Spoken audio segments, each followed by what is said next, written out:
اعوذ باللہ من الشیطان الرجیم بسم اللہ الرحمن الرحیم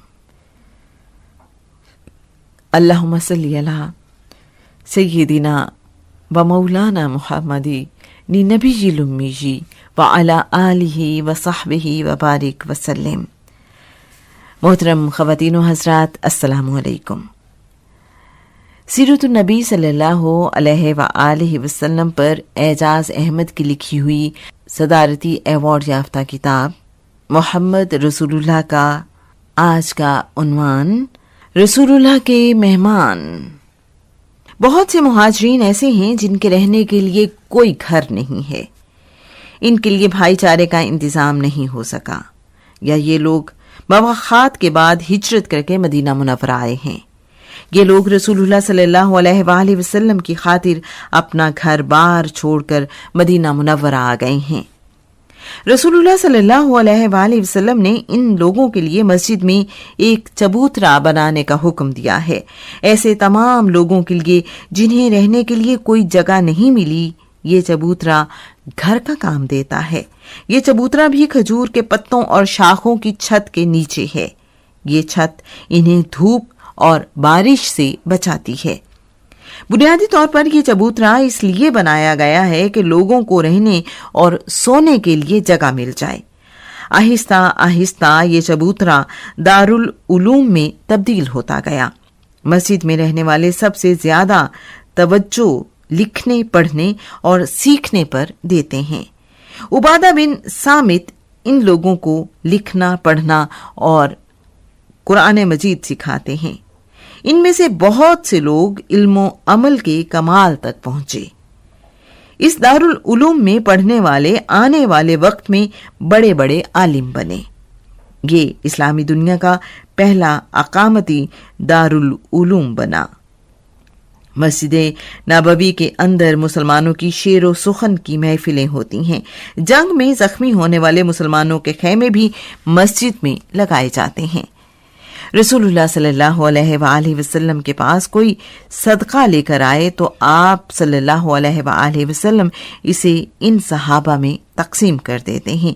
مسجد نبوی میں رہنے والے اسلام کے مہمان ہیں، جن کے میزبان رسول اللہ صلی اللہ علیہ وآلہ وسلم ہیں۔ رسول اللہ صلی اللہ علیہ وآلہ وسلم روزانہ اپنے پاس سے ان لوگوں میں کھجوریں تقسیم کرتے ہیں۔ رسول اللہ صلی اللہ علیہ وآلہ وسلم مدینہ منورہ میں رہنے والے خوشحال لوگوں سے کہتے ہیں، جس شخص کے ہاں 2 افراد کا کھانا ہے وہ تیسرا آدمی اپنے ساتھ لے جائے، جس کے ہاں 4 افراد کا کھانا ہے وہ 5ویں اور 6ٹھے کو اپنے ساتھ لے جائے۔ ابو بکر 3 لوگوں کو اپنے ساتھ لے گئے ہیں۔ رسول اللہ صلی اللہ علیہ وآلہ وسلم 10 افراد کو کھانا کھلانے کے لیے اپنے گھر لے گئے ہیں۔ اس کے باوجود کہ رسول اللہ صلی اللہ علیہ وآلہ وسلم کے گھر کھانے کی قلت ہوتی ہے، رسول اللہ صلی اللہ علیہ وآلہ وسلم ان لوگوں کو اپنے گھر میں کھانے کی دعوت دیتے ہیں۔ رسول اللہ صلی اللہ علیہ وآلہ وسلم ان کے لیے دودھ بھجواتے ہیں۔ کبھی کبھار آپ صلی اللہ علیہ وآلہ وسلم انہیں حشیشہ بھی کھلاتے ہیں۔ حشیشہ گوشت اور کھجور سے ملا کر بنائی گئی روٹی کو کہا جاتا ہے۔ آج کل کے زمانے کا پیزا یا سینڈوچ سمجھ لیجئے۔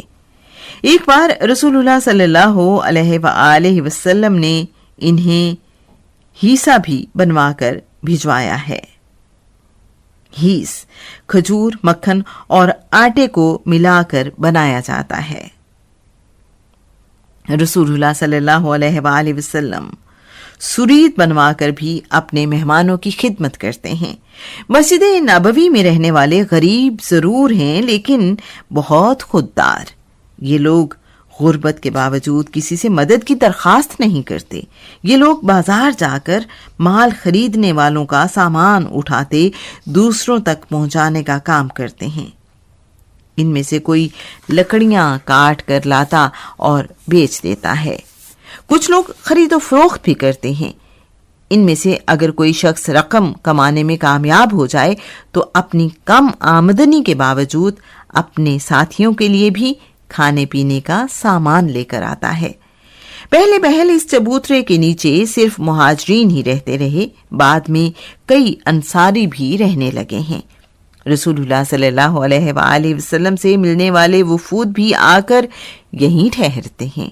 یہاں رہنے والے لوگوں کی تعداد اس وجہ سے بڑھتی اور کم ہوتی رہتی ہے۔ یہاں رہنے والوں کی کل تعداد 600 سے 700 تک ہے، لیکن اتنی بڑی تعداد میں ایک ہی وقت میں اکٹھے نہیں رہتے۔ ان لوگوں میں سے جس کی شادی ہو جائے، کسی سفر پر نکل جائے یا کسی جنگ کے لیے چلا جائے، وہ اس فہرست سے خارج ہو جاتا ہے۔ ایک ہی وقت میں ان اصحاب کی تعداد عمومی طور پر 70 کے قریب رہتی ہے۔ ان لوگوں کے مالی حالات کا اندازہ اس بات سے لگایا جا سکتا ہے کہ ان کے پاس اتنا لباس بھی نہیں ہوتا کہ گرمی یا سردی سے اپنے آپ کو صحیح طور پر بچا سکیں، نہ ہی ان کا لباس ان کا جسم ڈھانپنے کے لیے کافی ہوتا ہے۔ عبد الرحمن بن صخر دوسی روایت کرتے ہیں، ہم میں 70 آدمی ایسے تھے جن کے پاس ایک چادر بھی نہیں تھی۔ عبد الرحمن کہتے ہیں، میں نے مسجد نبوی میں رہنے والے 70 آدمیوں کو دیکھا کہ ان کے پاس ایک کپڑا ہوتا تھا، وہ کپڑا بھی اتنا مختصر ہوتا کہ کسی کے گھٹنے ڈھانپتا اور کچھ کا کپڑا اس سے کچھ نیچے تک ہوتا۔ نماز ادا کرتے ہوئے جب ان میں سے کوئی رکوع کرتا تو اپنی چادر کو مضبوطی سے پکڑ لیتا کہ اسے بے لباسی کا ڈر ہوتا۔ ارباز بن ساریہ کہتے ہیں، رسول اللہ صلی اللہ علیہ وآلہ وسلم ہمارے پاس تشریف لاتے تو ہم نے ہوتکیہ پہنے ہوتے۔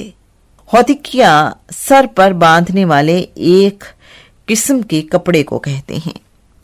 بعض اوقات لباس اتنا ناکافی ہوتا کہ ہمارے ساتھی اس حالت میں باہر نکلنے میں شرم محسوس کرتے تھے۔ ایک اور صحابی بیان کرتے ہیں، میں مدینہ منورہ آیا تو یہاں میرا کوئی جاننے والا نہیں تھا۔ میں نے مسجد نبوی میں رہنا شروع کر دیا۔ ایک آدمی کے ساتھ میری جوڑی بن گئی۔ ہمیں روزانہ 1 مد یعنی 525 گرام کھجوریں ملتی، جس پر ہم دونوں نے اپنا دن گزارنا ہوتا تھا۔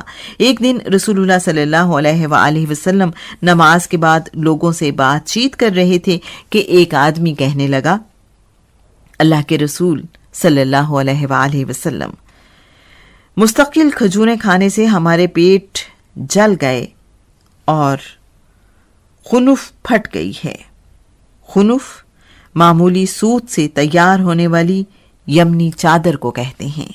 رسول اللہ صلی اللہ علیہ وآلہ وسلم اس صحابی کی بات کے جواب میں فرماتے ہیں، اللہ کی قسم اگر میرے پاس روٹی اور گوشت ہوتا تو میں تمہیں ضرور کھلاتا۔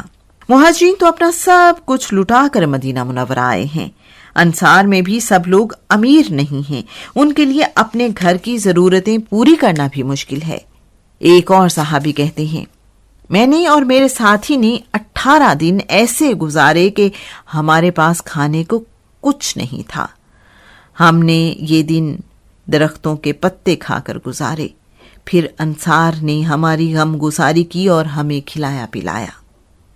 رسول اللہ صلی اللہ علیہ وآلہ وسلم کی ان اصحاب سے محبت اور مہمانداری کا عالم یہ ہے کہ رسول اللہ صلی اللہ علیہ وآلہ وسلم ان کے لیے کھانا لائے ہیں۔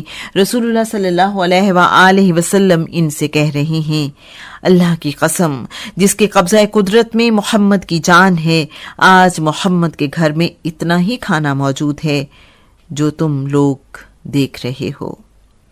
رسول اللہ صلی اللہ علیہ وآلہ وسلم اپنے گھر سے سارا کھانا ہی اللہ کے مہمانوں کے لیے لے آئے ہیں۔